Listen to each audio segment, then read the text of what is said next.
مثل الذين ينفقون أموالهم ابتغاء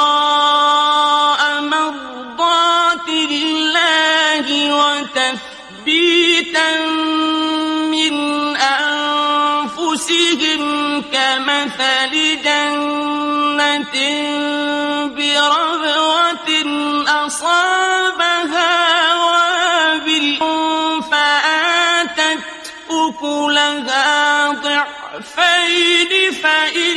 لم يصبها وابل فطل والله بما تعملون بصير. اور جو لوگ خدا کی خوشنودی حاصل کرنے کے لیے اور خلوص نیت سے اپنا مال خرچ کرتے ہیں، مثال ایک باغ کسی ہے جو اونچی جگہ پر واقع ہو، جب اس پر مہ پڑے تو دگنا پھل لائے، اور اگر مہ نہ بھی پڑے خوار ہی سے، خدا تمہارے کاموں کو دیکھ